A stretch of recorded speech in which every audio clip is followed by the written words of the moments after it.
15절입니다.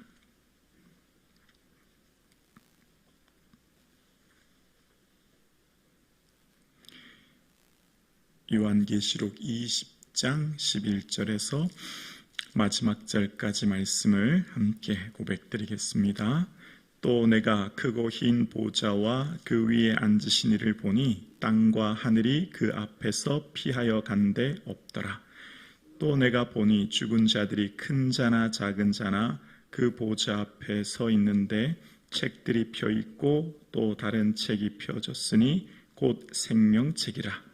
죽은 자들이 자기 행위를 따라 책들에 기록된 대로 심판을 받으리니 바다가 그 가운데에서 죽은 자들을 내어주고 또 사망과 음부도 그 가운데에서 죽은 자들을 내주매 각 사람이 자기의 행위대로 심판을 받고 사망과 음부도 불못에 던져지니 이것은 둘째 사망 곧 불못이라. 누구든지 생명책에 기록되지 못한 자는 불못에 던져지더라. 아멘. 할렐루야. 오늘도 주님 전에 나와 예배드릴 수 있는 은혜를 주신 하나님께 감사드립니다. 새로운 한 해 주님 주시는 거룩한 비전을 꿈꾸는 저와 여러분 되기를 주님의 이름으로 축복합니다. 아멘. 요한계시록의 말씀을 문자적으로 해석하는 것이 아니라 요한계시록에 나오는 많은 비유와 상징들이 있기 때문에 그 말씀을 비유와 상징을 통해 무엇을 말씀하시는가? 그러니까 요한계시록에서 궁극적으로 뭘 말씀하시는지에 대한 그 메시지에 주목해야 되는 것입니다. 그래서 요한계시록을 해석할 때 많은 이단들은 성경을 문자적으로 혹은 성경에 나오는 순서 그대로를 해석해서 사람들을 현혹시키고 미혹하는데요. 요한계시록을 읽을 때 아주 중요한 관점은 요한계시록에 나온 모든 이야기는 비유와 상징이므로 그 비유와 상징을 통해 궁극적으로 말씀하시고자 하는 메시지에 주목해야 되는 거예요. 그래서 오늘 본문을 읽기 전에 먼저 잠깐 천년왕국에 대한 이야기가 앞단락에 기록되어 있기 때문에 그 천년왕국에 대한 얘기를 잠깐 살펴보면 천년왕국이라고 하는 그 천년왕국의 기준을 재림으로 보는데요. 예수님이 오시기 전을 천년왕국 전이라고 해서 전천년설, 예수님이 온 후 천년왕국이 온다라고 해서 후천년설, 그리고 그런 천년왕국은 없다라고 해서 무천년설, 이렇게 이야기가 나뉘어지게 됩니다. 그래서 세대주의자라고 하는 이 사람들이 있습니다. 세대주의자라고 하는 사람들은 요한계시록을 읽을 때 문자적으로 읽고 요한계시록에 나타났던 이 상징과 비유들을 시간 순서별로 해석하고 이야기합니다. 그래서 그 세대주의자들의 특징은 예를 들면 요한계시록의 첫 번째 나왔던 그 7교회에 대한 이야기도 예를 들면 에베소 교회는 저술 당시의 상황, 그 에베소 요한이 지금 편지를 쓸 때 당시의 상황이고, 서모나 교회는 박해시대, 또 버가모 교회는 콘스탄티누스의 공인된 이후에 교회가 정착된 시대, 그리고 두아디라 교회는 교황의 시대, 사대 교회는 종교개혁 시대, 빌라델피아 교회는 복음의 시대, 이런 식으로 교회를 시대적으로 의미적으로 나누기 시작하는 겁니다.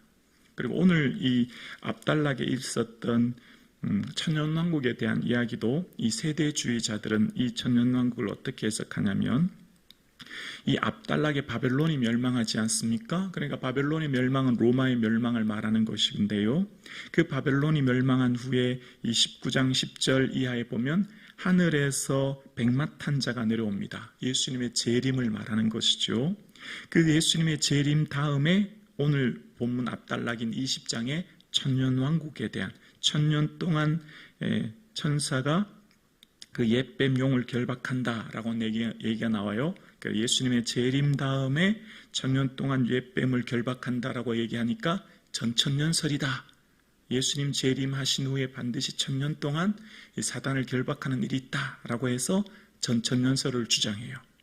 그런데 성경을 읽을 때 다시 한번 말씀드리면 문자나 순서를 넘어 상징과 비유에서 말하는 핵심 메시지를 주목해야 된다고 말씀드렸죠. 그래서 이 천년왕국에 대한 이야기는 오늘날 대부분의 학자들, 어거스틴을 비롯해서 칼빈이나 루터 같은 경우도 무천년설을 주장합니다. 그러니까 예수님의 초림과 예수님 다시 오실 때까지가 천년왕국, 즉 우리가 오늘 이 시대에 이미 심판과 구원이 지금 이 땅에서 진행되고 있다라고 얘기하는 거죠. 어떻게 해요? 예수님 믿는 사람들은 구원을 받은 것이고요. 예수님을 믿지 않은 자들은 이미 이 땅에서 심판을 받은 것이죠. 그것을 대부분 이야기합니다. 여기까지 이해가 되셨나요? 그런 다음에 오늘 본문을 한번 살펴볼게요. 이제 역사적 종말에 어떤 일이 있을 것인가에 대해서 오늘 본문 이야기하는데요. 11절에 보면 또 내가 크고 흰 보좌와 그 위에 앉으신 이를 보니, 흰 보좌와 그 위에 앉으시니, 여러분 기억나십니까? 요한계시록 4장에도 나왔지 않습니까? 흰 보좌와 함께 앉으시는 바로 하나님이라고 하는 것을 이야기하지요. 직접적으로는 얘기하고 있지 않지만 이제 그 하나님께서 흰 보좌에 계심을 말하는 거예요. 그러면서 땅과 하늘이 그 앞에서 피하여 간 데 없더라. 주 앞에서 땅과 하늘, 모든 이 땅에 사는 사람들, 이 땅의 모든 것들은 하나님의 심판을 피할 수가 없는 것이지요. 자, 그러면서 12절에 보면 또 내가 보니 죽은 자들이 큰 자나 작은 자나 그 보좌 앞에 서 있는데 책들이 펴 있고 또 다른 책이 펴졌으니 곧 생명책이라. 죽은 자들이 자기 행위를 따라 책들에 기록된 대로 심판을 받으니. 자, 여기 12장에 보면 두 종류의 책이 나오는데요. 생명책이라고 하는 게 나오고요. 책들이라는 게 나와요. 생명책은 뭐죠?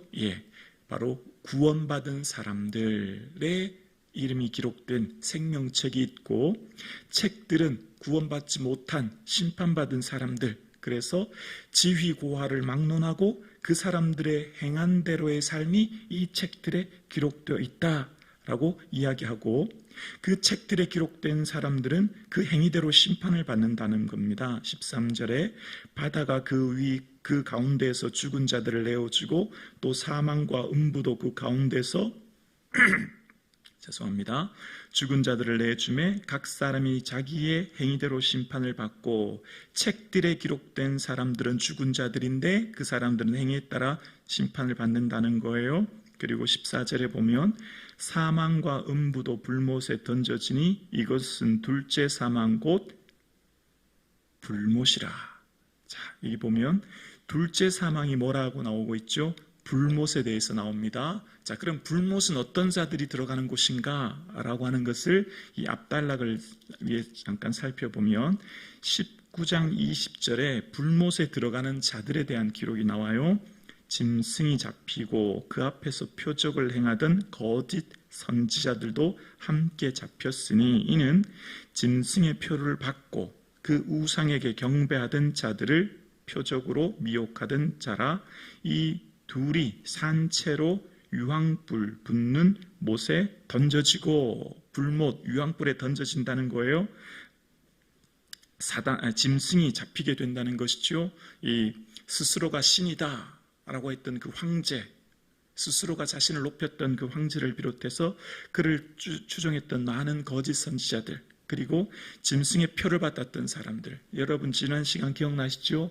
이마나 손목에 짐승의 표를 받았던 사람들, 바꿔 말하면 황제 숭배를 하고 우상 숭배했던 사람들, 그러니까 예수님을 믿지 않은, 예수님이 주가 아니 황제가 주라고 고백했던 사람들은 다 어떻게 된다고요? 유황불에 던져지게 된다라고 하는 것을 이야기하는 거예요.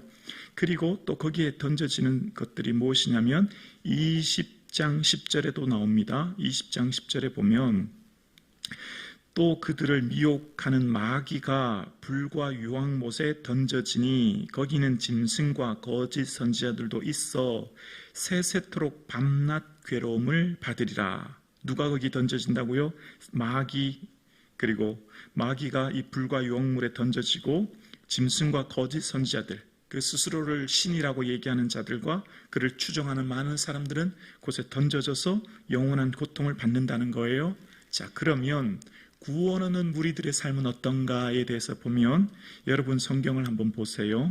자막이 없을 텐데 20장 6절에 보면 여러분 성경 20장 6절에 보세요. 이 첫째 부활은 구원받은 성도를 말하는 건데요. 첫째 부활에 참여하는 자들이 복이 있고 거룩하다. 둘째 사망이 아까 조금 전에 뭐였죠? 불못이죠. 둘째 사망이 그들을 다스릴 권세가 없고 도리어 그들이 하나님과 그리스도의 제사장이 되어 1000년 동안 그리스도와 더불어 왕노릇하리라. 1000년이라고 하는 것은 완벽한 시간을 이야기하는데요. 바로 이 불못에 던져지지 않고 누가요? 구원받는 성도는 불못이 더 이상 그들을 다스릴 수 있는 권세가 없다는 겁니다. 우리는 주와 함께 왕노릇하는 것을 이야기합니다. 자, 저를 한번 봐주실래요?